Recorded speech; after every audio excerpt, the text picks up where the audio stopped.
Hoy, a las 7:09, les recuerdo, es 3 de abril del año 2018. Hoy conmemoramos 30 años de uno de los hechos más horrendos que se han sucedido en el territorio colombiano y que desafortunadamente se constituyó en la primera masacre cometida en el Caribe de nuestro país. Les hablo de ese hecho que sucedió en el corregimiento Mejor Esquina, municipio de Buenavista.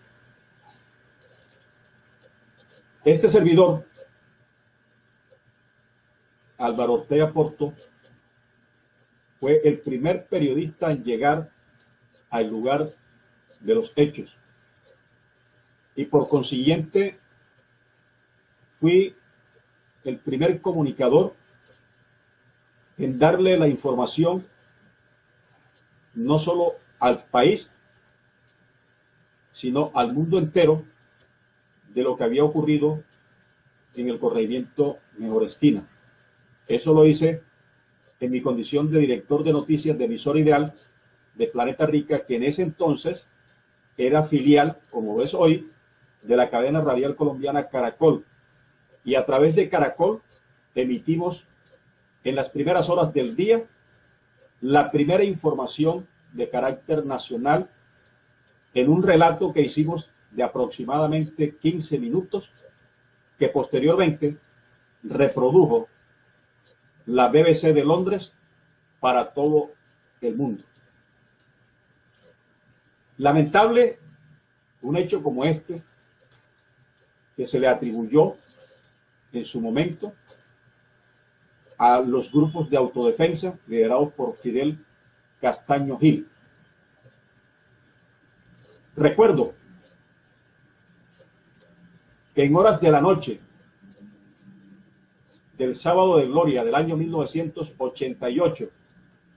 es decir, un día antes de ese sangriento episodio, me encontraba en compañía de un amigo en el sector Macondo, en un punto en donde estábamos o habíamos convergido precisamente para analizar la temática de la celebración de la Semana Santa, de cómo se iban perdiendo las tradiciones. Y allí, hasta en todo el frente de la fachada del lugar donde funcionaba, si mal no recuerdo, el Rincón Vallenato, hasta allí llegó un vehículo color azul, tipo campero, del cual descendieron varios de sus ocupantes. El conductor de este vehículo dejó las luces del automotor encendidas, altas, lo que impedía divisar a primera vista la identidad de las personas que ocupaban ese automotor. Se apearon 3 de ellas y llegaron hasta el mismo sitio en donde se encontraba este servidor y los amigos. Y entre este grupo de personas estaba un integrante del entonces Departamento Administrativo de Seguridad DAS, ampliamente conocido en el municipio de Planeta Rica y en esta zona del San Jorge, y que muchos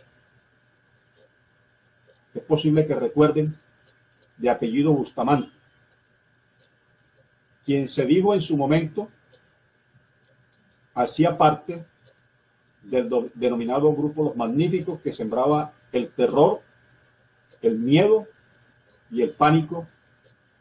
en esta parte del departamento de Córdoba. Esas personas que llegaron a ese establecimiento público solicitaron una media de aguardiente. En esa época, en términos costeños, era la panchita de aguardiente que se vendía. Y en aproximadamente 15 minutos, esas tres personas devoraron el contenido de esa botella e inmediatamente se subieron al vehículo, que permaneció con las luces encendidas. Y una vez se enrumbaron por la troncal de Occidente hacia el municipio de Buenavista, la persona que me acompañaba y este servidor hicimos el comentario en medio de lamentación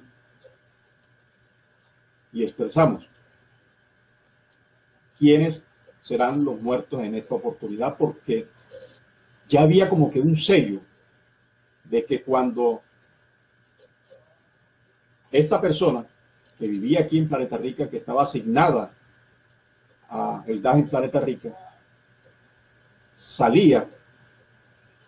con una vestimenta muy específica, fuera en horas del día o de la noche, era preciso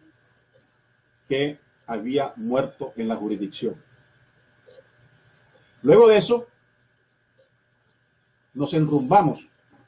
hacia nuestro lugar de residencia. En ese entonces estábamos en un apartamento contiguo a la sede de Emisora Ideal, ubicada en aquella época en la carrera octava entre calles 17 y 18 de Planeta Rica. Y como era costumbre, al promediar las 4 de la mañana, bajamos del apartamento y siempre opté por llegar a lo que se conoció como la esquina del Molino, que se hizo famosa por el nombre comercial de ese establecimiento, pero que era el punto en donde convergían muchas personas, la mayoría de ellas obligadas por su actividad comercial, del llamado rebusque, de la informalidad. Y allí acostumbrábamos nosotros siempre ir a degustar un peto que vendían allí en toda la esquina, en algo que ya no se usa, porque ahora lo usan en triciclo. En aquella época era lo que llamábamos un carro de palo. Allí, todas las madrugadas, esta persona ubicaba su puesto de venta de peto, y aquí llegamos nosotros. Al promediar las 4:30 de la mañana, aproximadamente, este servidor era el único cliente que había en el momento en el puesto de venta de peto. Y observo cuando empezaron a bajar de un automotor tipo Volco. Bajó primero un señor, recuerdo, de una condición, de una contextura delgada, portando un sombrero volteado, mal acotejado en su cabeza. Su camisa semiabierta hasta la altura del abdomen, que en su afán de bajar del vehículo no encontraba la manija donde estaba el seguro de la puerta, hasta que de un momento a otro logró el objetivo y prácticamente se lanzó desde la camioneta y le tendió la mano izquierda a quien lo acompañaba, una mujer de una contextura similar, quien, mal trajeada,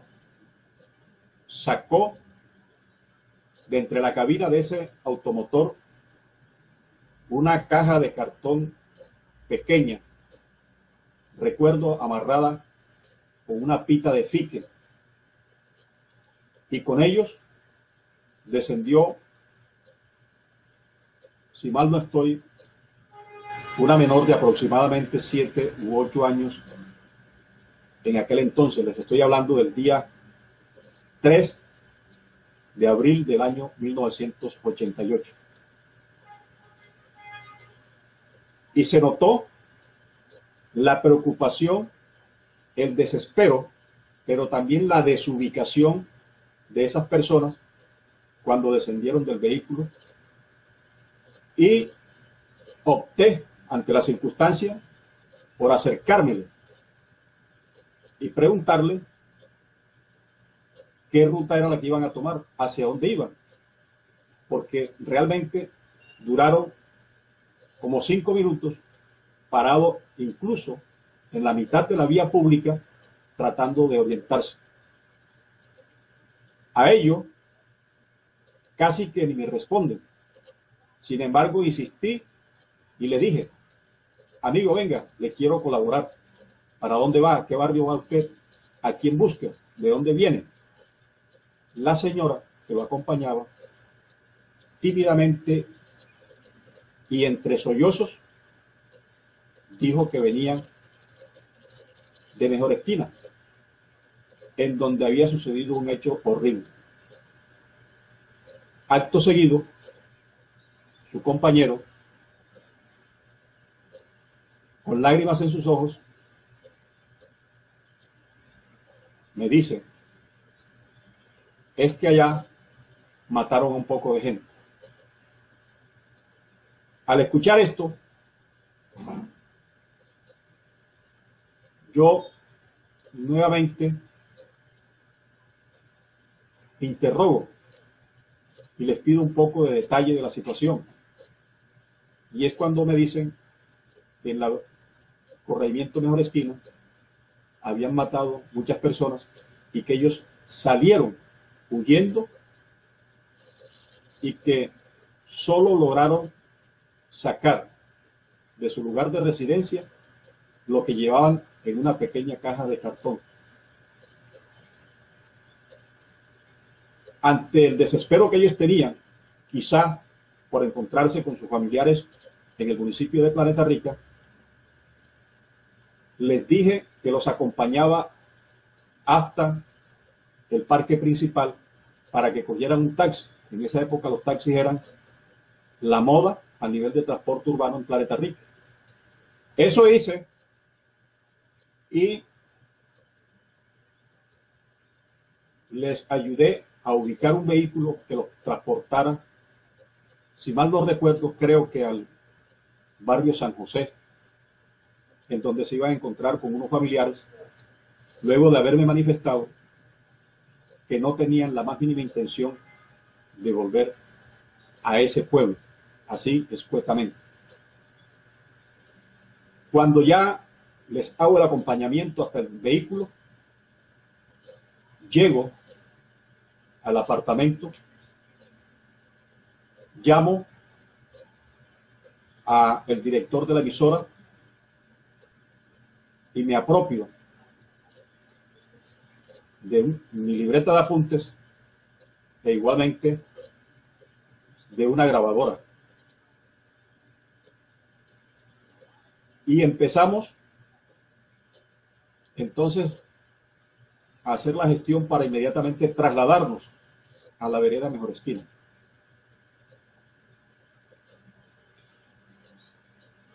Y realmente fue algo dantesco lo que aún logramos observar en la escena de ese múltiple crimen, por esa barbarie que se cometió allí. Y debo decirles que ha sido uno de los momentos más sentidos en mi actividad periodística, por el impacto emocional, pero también por lo que ha quedado sembrado en mi mente de lo ocurrido en esa parte de la geografía del departamento de Córdoba. Allí hubo personas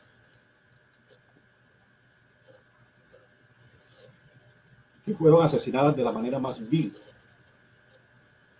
de que se pueda tener conocimiento. Y llegamos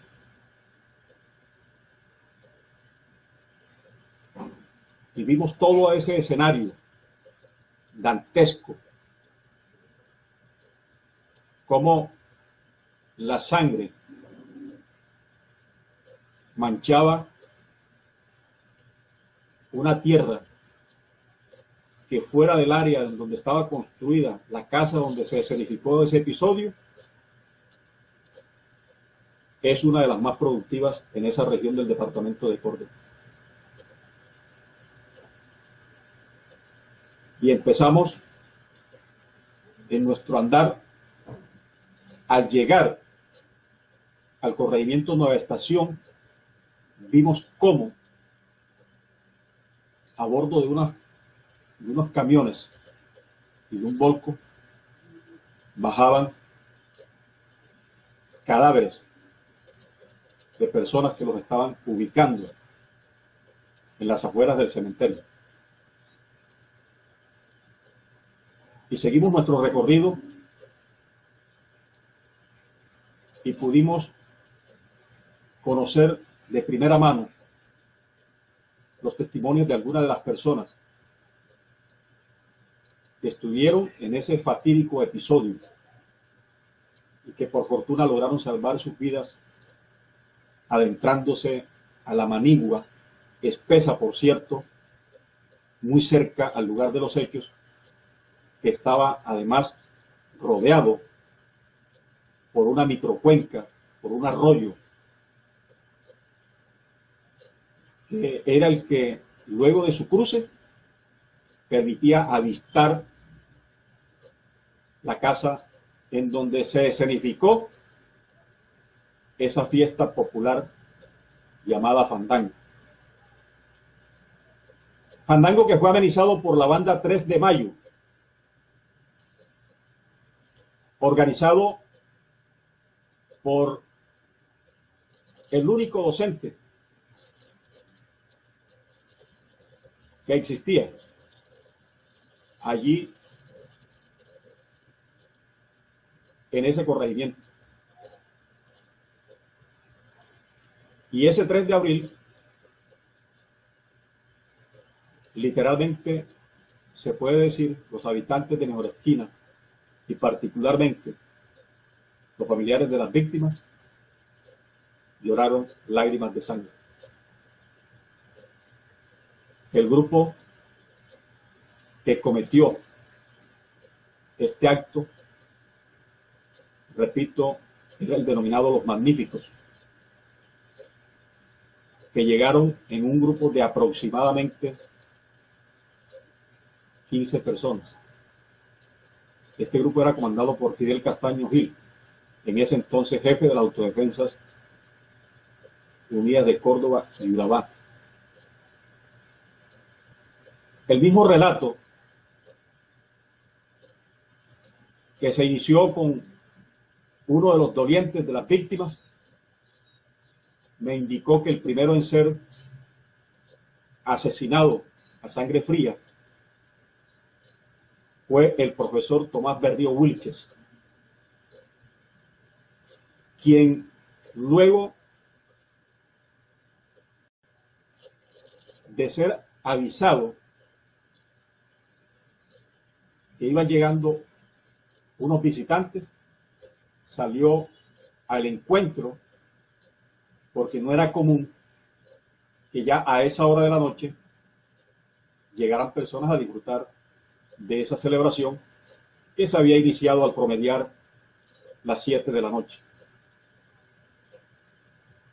Muchos de los asistentes llegaron en burro, en mulo, en caballos y la gran mayoría a pie para disfrutar de la conclusión de la Semana Santa de 1988. Luego de que matan al profesor Tomás Berrío Wilches, el turno fue para Juan Manuel Sáenz, quien solo pretendió calmar a quienes le rodeaban ante lo que habían visto con el profesor Tomás.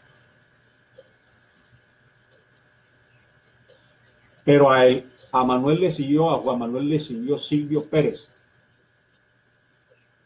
por el hecho de expresar a los verdugos que estaban masacrando a gente inocente. Y luego de allí se desencadenó la acción de estos criminales con una seguidilla de disparos casi que a todo aquello que se movía.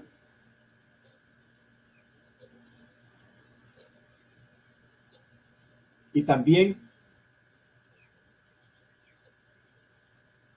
causó gran impacto el hecho de que algunas personas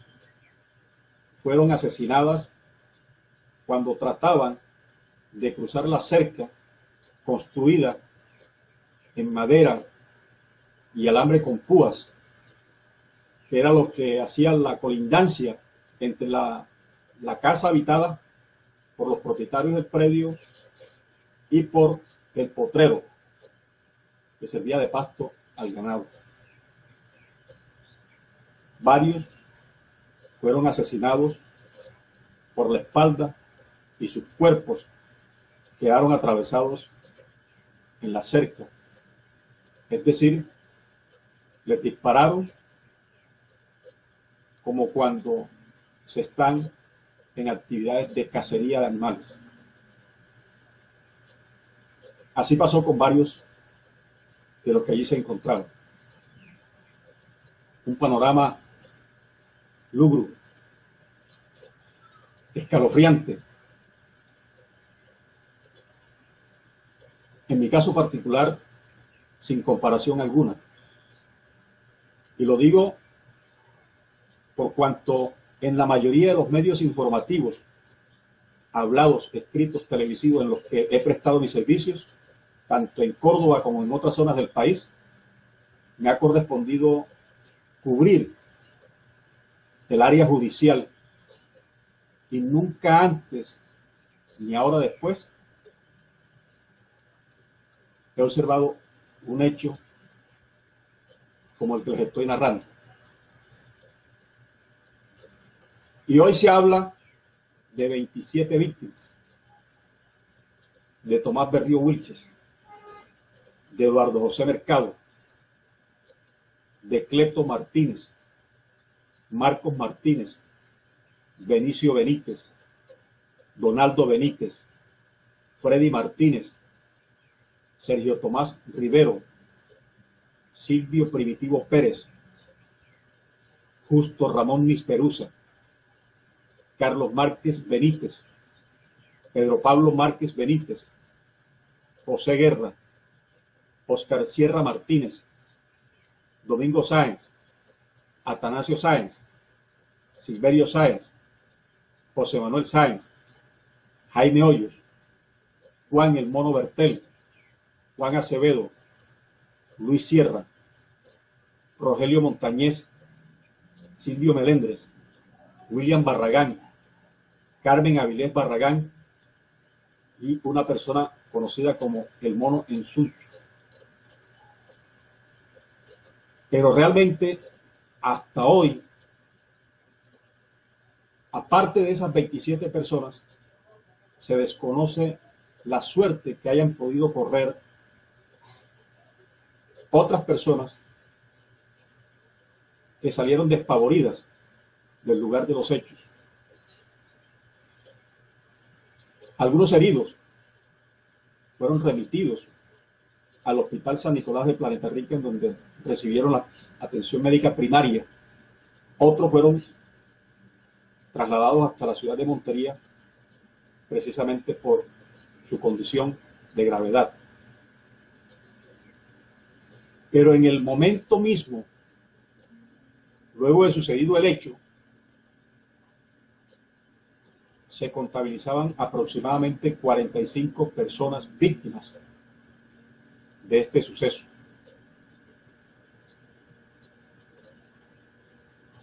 Y ese grupo armado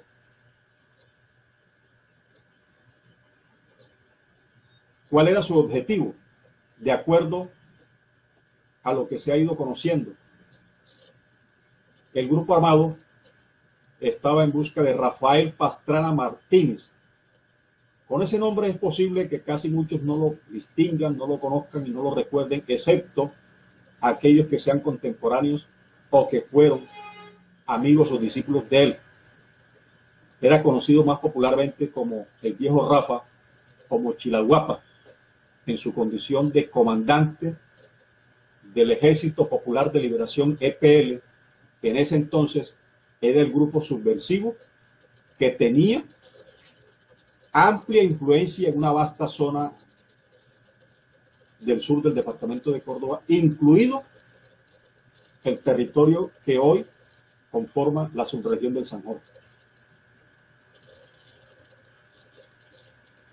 Y el viejo Rafa, como le decían,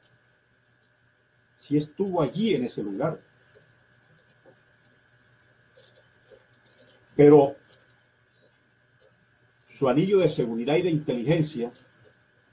en su momento se dijo que era más efectivo que la seguridad del Estado colombiano, le advirtió de la posibilidad de que hasta allí llegaran estos grupos. Y la tarde, ya prima noche del día de la celebración, el llamado Mochilaguapa abandonó el lugar y se perdió en la espesura de la vegetación que ya hoy en poca cantidad arropa buena parte de la zona rural del municipio de Buenavista y de la parte colindante con el municipio de Planeta Rica, entendiendo que entrando usted por Nueva Estación llega a Mejor Esquina y de allí hace un cruce que puede conducirlo hasta el corregimiento de Centro Alegre. Era un corredor que el viejo Rafa se lo conocía como la palma de su mano, porque era de su tránsito permanente, tanto en el día como en la noche.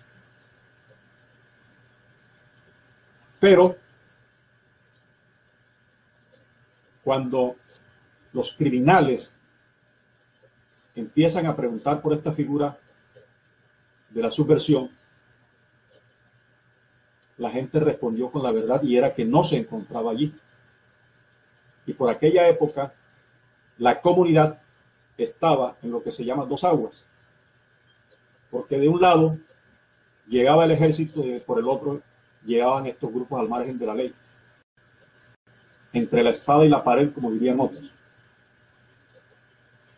Algunos de los presentes lograron salvar sus vidas porque raudamente lograron ingresar a dos de las habitaciones de esa vivienda y se metieron debajo de las camas. Tuve la oportunidad de conocer el testimonio de dos de los heridos, uno de ellos con discapacidad en sus extremidades inferiores, quien me manifestó que llegó a la fiesta promediando a las 6:30 de la tarde en un burro de su propiedad, del cual para bajarse había que ayudarlo, y que como no encontró en el momento quien lo hiciera, buscó la manera y orilló el animal hasta un tronco un árbol que había sido cortado, y allí, con más de una peripecia, logró descender de ese animal que le sirvió de vehículo para llegar a la fiesta, y manifestó en su momento que cuando empezaron los disparos, él se encontraba muy cerca a los integrantes de la banda 3 de Mayo,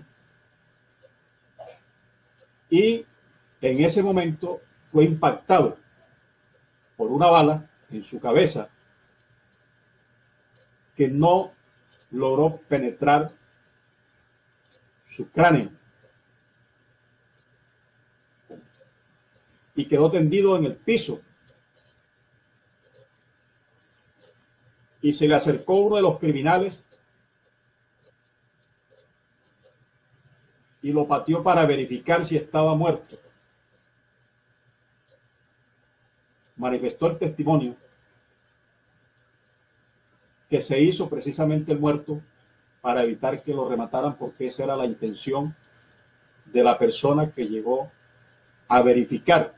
las condiciones en que había quedado. Y dice que no se explica, o no se explicó en ese momento, cómo tuvo que aguantar, observar lo que sucedió con las personas que estaban a su alrededor, y que la mayoría fueron las que perdieron la vida, porque eran las que estaban en el centro, eran las que estaban en la concentración del pleno baile. En ese momento, dicen los testigos, la banda interpretaba un fandango que emocionó a los presentes y los incitó a la danza popular del departamento de Córdoba. Y es allí en donde se centra la acción de los criminales, en ese grupo. Y cuando ven que los que están alrededor empiezan a huir, entonces es cuando proceden a hacerles cacería con sus armas de fuego, como si estuvieran cazando animales. En ese momento, las autoridades estatales, civiles, de policía, militares, organismos secretos del Estado, no supieron dar una información que permitiera realmente saber quiénes fueron los autores de este horrendo episodio. En ese entonces era gobernador del departamento de Córdoba José Gabriel Amín, y él, en su condición de gobernante en esa época, dijo que no había habido móviles políticos, que la zona no era de influencia guerrillera y que simplemente los sicarios iban en busca de una persona, aunque no dijo quién, nunca aseveró quién era la persona, y al no encontrarla decidieron disparar contra todos. En aquella época, abro comillas esta frase del gobernador entonces, José Gabriel Amín, fue un lamentable error. Y la versión del mandatario entonces contrasta con la opinión del entonces ministro de Gobierno, hoy expresidente de la República de Colombia, César Gaviria Trujillo. En una conferencia de prensa con representantes de medios extranjeros, afirmó que no habían elementos para saber a ciencia cierta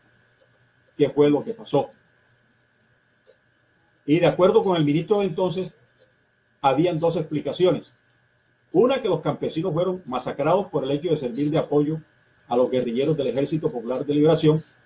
que operaba en esa región. Y la otra, la misma versión que dio el gobernador en su momento. Los testimonios de los sobrevivientes han ayudado muy poco a descifrar el enigma que encierra este sangriento episodio,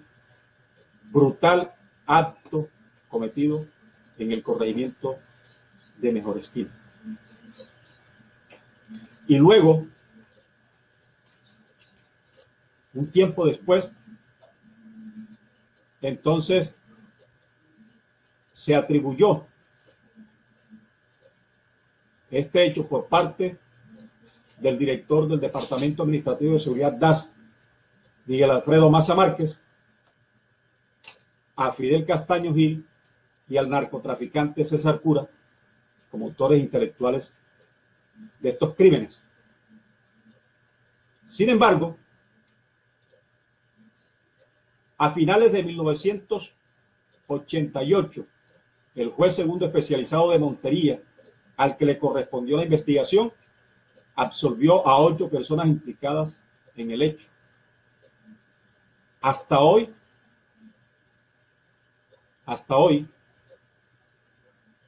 la investigación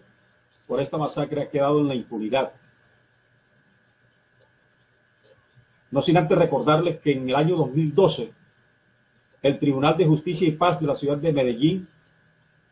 ordenó a la Fiscalía investigar la conducta del juez que tuvo a su cargo el proceso por la masacre ocurrida en ese punto de la geografía del departamento de Córdoba. Y precisamente el organismo solicitó a la Fiscalía General de la Nación que se investigara al ex juez segundo especializado de Montería, Freddy Vázquez Ferrer, por su negligencia en el caso de la masacre de Mejor Esquina, cometida el 3 de abril de 1988,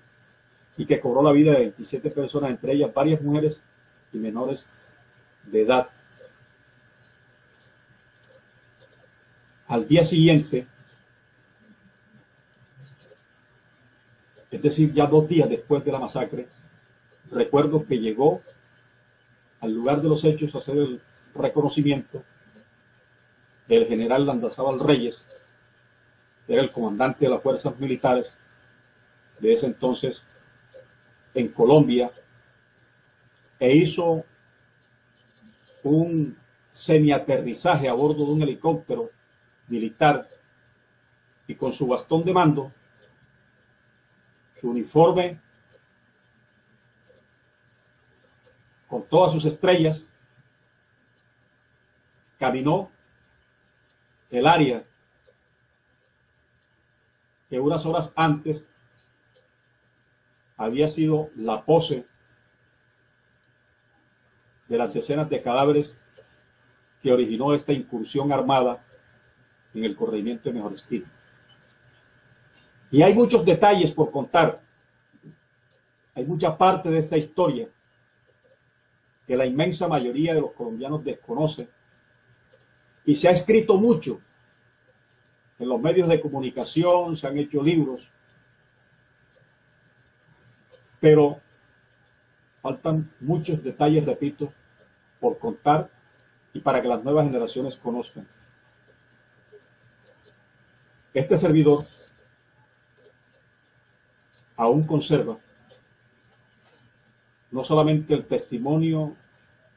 grabado para la eternidad en la mente, sino también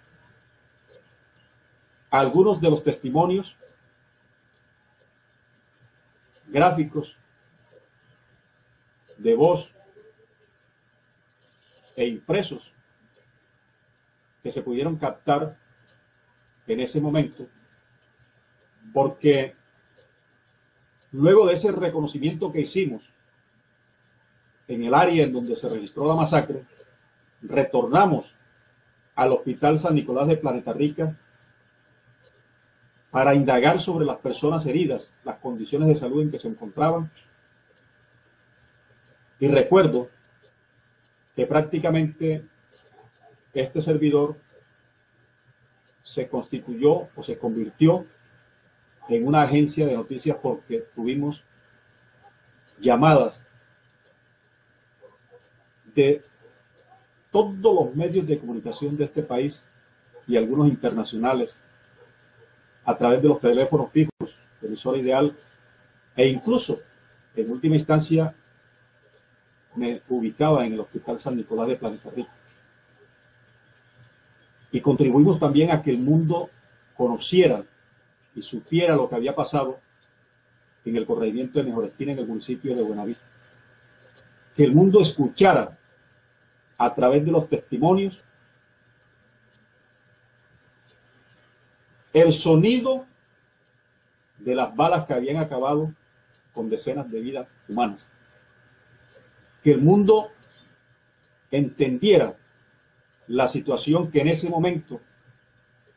estábamos viviendo los colombianos por cuenta de los grupos armados ilegales que operaban en ese entonces, parte de los cuales aún subsisten y que posteriormente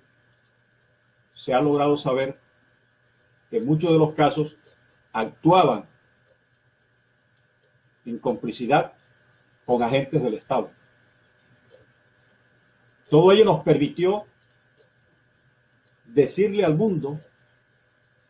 que en Colombia la guerra que se estaba viviendo era cruenta y que estaban cayendo como víctimas personas, la mayoría de ellas inocentes, y que estaban fuera de ese conflicto de intereses que para entonces ya estaba en disputa entre la guerrilla, los narcotraficantes, los grupos como los magníficos, y de estos con las fuerzas regulares del Estado. Y he tenido había tenido la prudencia de no haberme referido a este hecho durante muchos años, pero también he tenido la oportunidad de ver algunos escritos, algunas obras literarias que han surgido con este episodio, y les soy sincero, con toda la información que tengo en relación con este episodio, no he podido encontrar, cuando de pronto lo he querido, el momento indicado para que mi mente me permita escribir líneas sobre esta tragedia, porque siempre me invade el recuerdo y la imagen de todo eso que pude observar de primera vista en ese entonces, y debo ser honesto conmigo mismo. No he sido capaz de manchar una hoja de papel con la tinta de mi lapicero para escribir sobre este horrendo episodio que se llama la masacre a Mejorespina. Emocionalmente no he tenido la oportunidad de poder transmitir a través de las letras lo que allí se presentó. Pero repito, he tenido la oportunidad de leer lo que han escrito algunos autores con datos interesantes, aunque no completos, otros escritos muy desfasados de lo que realmente sucedió, y otros que hablan, digo yo, que producto de la imaginación, porque lo que plantean en esos escritos no corresponde en su totalidad a lo que realmente sucedió en la vereda Mejorespina, en donde hay hoy aún víctimas que ni siquiera han salido de ese estado de shock emocional que les produjo el hecho, al punto de que aún sienten temor de reclamarle al Estado por lo que sucedió con sus familiares. Y de eso pueden dar cuenta familias en el municipio de Planeta Rica y de Buenavista, Algunos se han atrevido y han reclamado, pero hay, repito, todavía quienes tienen incluso el temor de referirse a este hecho abominable ocurrido en la vereda Mejor Esquina. Uno de sus autores, uno de los criminales, de apellido Bustamante, posteriormente se supo que murió en la ciudad de Cali, hacia donde fue trasladado, y murió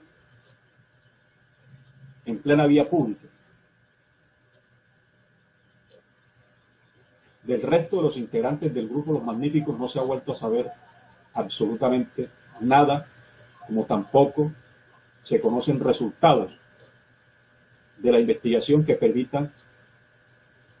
que este hecho no quede en la impunidad como está hasta el día de hoy. He querido compartir con ustedes y hacer remembranza de esta conmemoración en los 30 años de la masacre de Mejor Esquina, y créanme que no ha sido fácil, porque repito, había eludido referirme a este tema por todo lo que ello implica en mi persona y en mi condición de periodista, por las circunstancias en las que me tocó hacer el cubrimiento de este hecho tan, repito, abominable, censurable desde todo punto de vista. Y desde aquí le expreso a los familiares de cada una de las víctimas un saludo muy fraternal, convencido que desde las alturas el dueño de la vida cobrará cada una de esas que se perdieron con la incursión de este grupo armado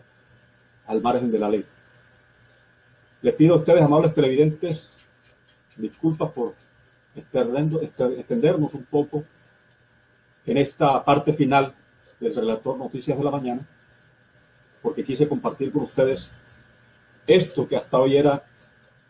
inédito y que siempre ha revoloteado en mi mente permanentemente, porque son hechos que difícilmente usted puede olvidar. Y desafortunadamente nos tocó en nuestra condición de periodista hacer ese cubrimiento, y desafortunadamente le tocó a esa comunidad vivir esta situación de la cual aún la inmensa mayoría de los que sobreviven y que fueron víctimas directas o indirectas no han podido recuperarse de eso que aconteció, y aún siguen llorando a sus seres queridos.